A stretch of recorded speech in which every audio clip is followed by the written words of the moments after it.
ഞാൻ അന്ന് തന്നെ പറഞ്ഞൊരു കാര്യമുണ്ട്. ജയരാജനെ പോലെ എങ്ങനെയാണോ നമ്മൾ ഐസിസിനെ എതിർക്കുന്നത്, ലോകത്തടക്കുന്ന എല്ലാ ക്രൂരതകളെയും എതിർക്കുന്നത്, അതിന് സമാനമായ ഭീകരമായ ഒരു സംഘടനയാണ് കണ്ണൂരിൽ പി ജയരാജന്റെ കാലത്ത് അദ്ദേഹം നേതൃത്വം കൊടുത്തിരുന്ന CPM എന്നുള്ളത്. കണ്ണൂരിൽ നടന്നിട്ടുള്ള കൊലപാതക രാഷ്ട്രീയ പരമ്പരകൾ പരിശോധിച്ചാൽ മനസ്സിലാവും. ഷുക്കൂർ വധക്കേസുമായി ബന്ധപ്പെട്ട് ഇന്ന് വന്നിട്ടുള്ള കോടതിയുടെ CBI കോടതിയുടെ വിധിയിലുള്ള ഒരു സന്തോഷമാണ് ആദ്യമേ ഞാൻ ഇവിടെ പ്രകടിപ്പിക്കുന്നത്.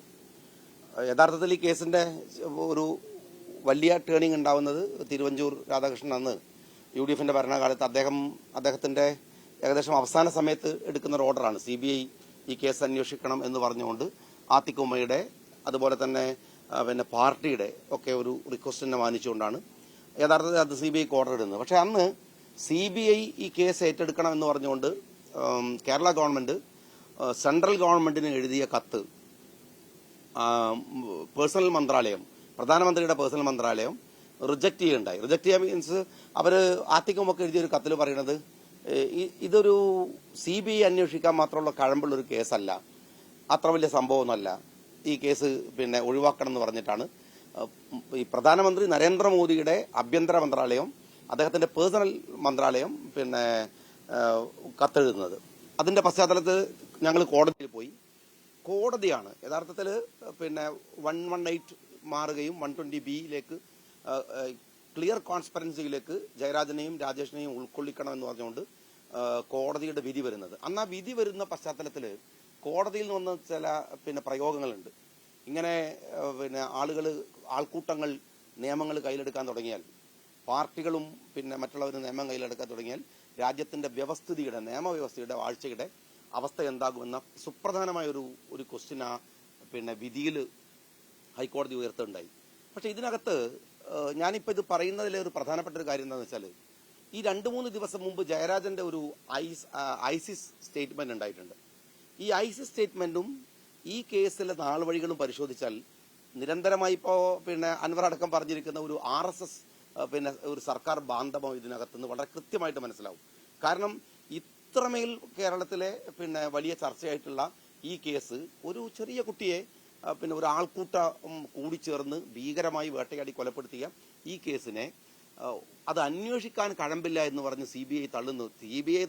അത് തള്ളുന്നത് നിങ്ങൾ മനസ്സിലാക്കേണ്ടത് പ്രധാനമന്ത്രിയുടെ പേഴ്സണൽ മന്ത്രാലയമാണ്, സെൻട്രൽ പേഴ്സണൽ മന്ത്രാലയമാണ് യഥാർത്ഥത്തിൽ ഇത് ഒഴിവാക്കാൻ ശ്രമിക്കുന്നത്. പിന്നീട് ഈ കേസിന്റെ എല്ലാ വഴികളിലും ഞങ്ങൾക്ക് ഫീൽ ചെയ്തൊരു കാര്യമുണ്ട്. നിരന്തരമായിട്ട് ഈ കേസിനെ തള്ളിക്കളയാനുള്ള ശ്രമങ്ങൾ നടത്തുകയുണ്ടായി. മെനഞ്ഞാന്ന് അല്ലെങ്കിൽ 2-3 ദിവസം മുമ്പ് ഐസിസുമായി ബന്ധപ്പെട്ട് ജയരാജൻ നടത്തിയുള്ള സ്റ്റേറ്റ്മെന്റ് പോലും ഒരുപക്ഷെ ഈ വിധിയെ എങ്ങനെയെങ്കിലും സ്വാധീനിക്കാനാകുമോ, CBI കോടതിയിൽ നിന്ന് കേന്ദ്രത്തിലെ BJPയെ തൃപ്തിപ്പെടുത്തി RSSനെ തൃപ്തിപ്പെടുത്തി ആകാൻ പറ്റുമെന്നുള്ളതാണ്. ഞാൻ അന്ന് തന്നെ പറഞ്ഞൊരു കാര്യമുണ്ട്. ജയരാജനെ പോലെ എങ്ങനെയാണോ നമ്മൾ ഐസിസിനെ എതിർക്കുന്നത്, ലോകത്തടക്കുന്ന എല്ലാ ക്രൂരതകളെയും എതിർക്കുന്നത്, അതിന് സമാനമായ ഭീകരമായ ഒരു സംഘടനയാണ് കണ്ണൂരിൽ പി ജയരാജന്റെ കാലത്ത് അദ്ദേഹം നേതൃത്വം കൊടുത്തിരുന്ന CPM എന്നുള്ളത്. കണ്ണൂരിൽ നടന്നിട്ടുള്ള കൊലപാതക രാഷ്ട്രീയ പരമ്പരകൾ പരിശോധിച്ചാൽ മനസ്സിലാവും. ഞങ്ങൾ ഈ കേസിൽ എടുത്ത ഒരു സുപ്രധാനമായ ഒരു സ്റ്റാൻഡ് എന്താന്ന് വെച്ചാൽ, കൊന്നവനെ അല്ല കൊല്ലിച്ചവനെ പിടിക്കണമെന്ന് പറയുന്ന ഒരു സ്റ്റാൻഡ് ഞങ്ങൾ എടുത്തു. എനിക്ക് കൃത്യമായിട്ട് ഓർമ്മയുണ്ട്, ഞാൻ കണ്ണൂരിൽ MLA ആയിരിക്കുന്ന സമയത്താണ് ഈ കേസ് വരുന്നത്. അന്ന് മൗലവി സാഹിബൊക്കെ ഉണ്ടായിരുന്നു. അദ്ദേഹത്തിനൊക്കെ നേതൃത്വത്തിലുള്ള പാർട്ടി ഒറ്റക്കെട്ടായി ഈ വിഷയത്തിൽ നിന്നു. ഈ ഷുക്കൂറിന്റെ മയ്യത്ത് മറമാടുന്ന ദിവസം പോലും ആ ഷുക്കൂറിന്റെ വീട് ആക്രമിക്കുന്ന തരത്തിൽ CPMന്റെ ഒരു വയലന്റ് മോബായിരുന്നു അവിടെ ഉണ്ടായിരുന്നത്. അത്രമേൽ ഭീകരമായിരുന്നു.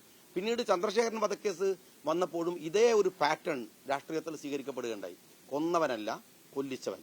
ഈ ഒരു സ്റ്റാൻഡ് ഒരുപക്ഷെ ഞാനിപ്പോ CBIയുടെ വിധി വരുമ്പോൾ സന്തോഷിക്കുന്ന ഒരു കാര്യം എന്താണെന്ന് വെച്ചാൽ, ഈ ഒരു സ്റ്റാൻഡ് കേരള രാഷ്ട്രീയത്തിൽ വലിയ മാറ്റം ഉണ്ടാക്കിയിട്ടുണ്ട്. നിങ്ങൾ തന്നെ ഈ പുതിയ യങ്സ്റ്റേഴ്സ് ആയിട്ടുള്ള പത്രക്കാർ ഒന്ന് പിറകിലേക്ക് ആരോടെങ്കിലുമൊക്കെ ഒന്ന് അന്വേഷിക്കുകയോ ഒരു ചരിത്രപരമായ അന്വേഷണം നടത്തുകയോ ചെയ്താൽ അറിയാം, ഒരു 20 കൊല്ലത്തിലെ കണ്ണൂരിലെ CPMന്റെ അതിക്രമ രാഷ്ട്രീയത്തിൽ നിന്ന്, വെട്ടും കൊലയുമായിട്ട് നടക്കുന്ന രാഷ്ട്രീയത്തിൽ നിന്ന് എന്തുകൊണ്ട് ഈ സമീപകാലത്ത് ശാന്തമായി എന്ന് ചോദിച്ചാൽ അതിന്റെ ഏറ്റവും പ്രധാനപ്പെട്ട ഉത്തരം എന്താണെന്ന് വെച്ചാൽ, ജയരാജൻ ഒരു കേസിൽ, പിണറായി വരെ സംശയം നീണ്ടു നിൽക്കാവുന്ന മറ്റൊരു കേസ്, ഇതൊക്കെ വന്നപ്പോൾ യഥാർത്ഥത്തിൽ കൊന്നവരെക്കാൾ കൊല്ലിച്ചവർ പ്രതികളാകുന്നു എന്ന തരത്തിലേക്ക് വന്നപ്പോഴാണ് കണ്ണൂർ കുറെ കൂടെ ശാന്തമാകുന്നത്.